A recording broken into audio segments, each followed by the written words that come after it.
शुरुआत इस वक्त की बेहद अहम खबर के साथ। 4 रियासतों और मरकज के ज़ेरे इंतजाम एक इलाके में चुनाव की तारीखों का आज ऐलान हो सकता है। ज़राए के मुताबिक इलेक्शन कमीशन की शाम 4:30 बजे अहम मीटिंग है। ज़राए के मुताबिक मगरबी बंगाल में 6 से 8 मरहलों जबकि आसाम में 3 मरहलों में चुनाव हो सकते हैं। केरल, तमिलनाडु और पुडुचेरी में एक ही मरहले में चुनाव होंगे।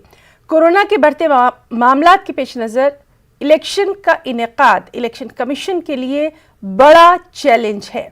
कोरोना गाइडलाइन का ख्याल रखते हुए तमाम तर जरूरी इंतजाम किए जाएंगे। उधर मगरबी बंगाल में सियासी जमातें हिकमत अमली वज़ा करने में लग गई हैं। इंडियन सेकुलर फ्रंट के लीडर अब्बास सिद्दीकी का कहना है कि सीटों के बंटवारे पर लेफ्ट और दीगर पार्टियों से बातचीत का सिलसिला जारी है। और सीधे रुख करेंगे कोलकाता का। हमारे साथ मौजूद हैं हमारे साथी शबाना एजाज। शबाना, जिस तरह से उम्मीद की जा रही थी कि तारीखों का ऐलान जल्द ही किया जाएगा, और तारीखों का ऐलान तो खैर जब होना है तब होगा, लेकिन इससे पहले ही हम इलेक्शन की जो आहट है वो मगरबी बंगाल में महसूस करते रहे हैं। बिल्कुल, देखें कि जिस तरह से इलेक्शन का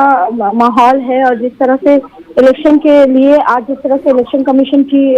प्रेस कॉन्फ्रेंस होने वाली है और उसके बाद ही तय होगा कि आज तारीखों का ऐलान होता है या नहीं होता है। लेकिन जिस तरह से बंगाल में इलेक्शन की सरगर्मियां शुरू हुई है, इलेक्शन की आहट सुनाई दे चुकी है और तमाम सियासी पार्टियां इलेक्शन जीतने के लिए अपनी पूरी ताकत के साथ मैदान में हो, चाहे वो कांग्रेस हो, चाहे वो लेफ्ट हो, चाहे वो तृणमूल कांग्रेस, चाहे वो इक़्तिदार जमात और बीजेपी ने पूरी ताकत के साथ बंगाल असेंबली इलेक्शन जीतने के लिए अपनी पूरी ताकत लगा दी है और बंगाल में इलेक्शन की सरगर्मियां शुरू हो चुकी है। जी, और शबाना, ये भी जानना चाहेंगे, जिस तरह से लगातार हम देख रहे हैं कि पार्टियों में लोगों का आना और जाना लगातार जारी है, अब बाकायदा इस जानिब जो है, क्योंकि तारीखों का ऐलान हो जाएगा, उसके बाद से ये सरगर्मियां मजीद बढ़ जाएंगी, क्या कुछ वहां का सियासी पारा कहता है?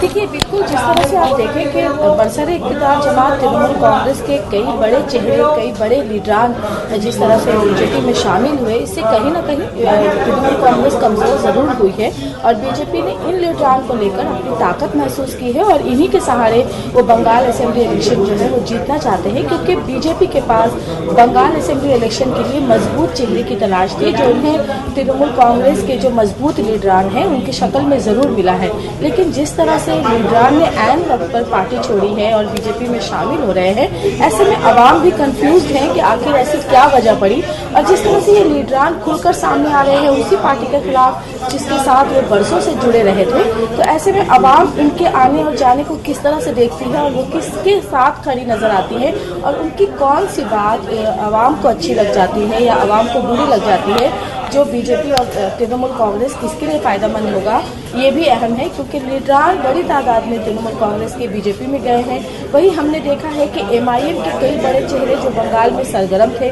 उन्होंने तृणमूल कांग्रेस को ज्वाइन किया है और हाल ऐसा है कि अब तक एमआईएम अपनी एक कमेटी नहीं बना सकी है। तो ऐसे में जो जिस तरह से पार्टी के लीडरान, मुख्तलिफ पार्टियों के लीडरान मुख्तलिफ पार्टियों में शामिल हो रहे हैं, वो बंगाल असेंबली इलेक्शन में कितना कारगर होगा ये तो नताइज के बाद सामने आएंगे। लेकिन मजबूत चेहरों के साथ हर पार्टी इलेक्शन की सरगर्मियों में शामिल है। जी, और शबाना, एक बात और जानना चाहेंगे, जिस तरह से अभी हमने देखा और खासतौर से बंगाल की अगर तस्वीर हम सामने रखें, बयानात और फिर उसके ऊपर रिएक्शंस का सिलसिला लगातार जारी रहा,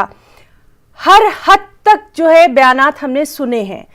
अब जब ज़ाब्ता इखलाक नाफिज हो जाएगा, क्या उसके बाद ये उम्मीद की जा सकती है कि शायद ये जो इल्ज़ामात और जवाबी इल्ज़ामात का सिलसिला है, शायद ये कहीं थम जाए? बिल्कुल, ये इलेक्शन के ज़ाब्ते के बाद तो हर पार्टी पर ये लागू हो जाएगा कि वो इस पर जो है वो अमल करे। लेकिन जिस तरह से आप देखें कि बंगाल का ये कल्चर रहा है, यहाँ दीगर रियासतों की तरह उस तरह की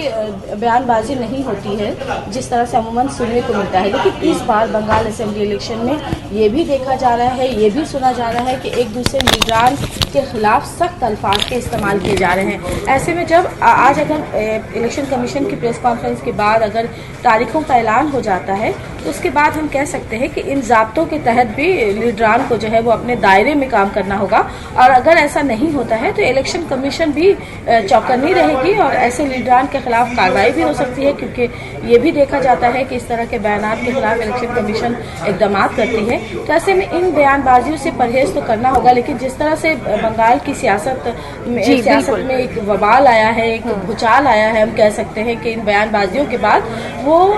इलेक्शन के ज़ाब्ते जी शबाना, तो लगातार किस तरह से तारीखों का ऐलान होता है और उसके बाद क्या कुछ सियासी सूरत हाल रहती है, उस पर लगातार नजर बनी रहेगी। बहुत बहुत शुक्रिया शबाना आपका तमाम तर तफसीली बातचीत के लिए।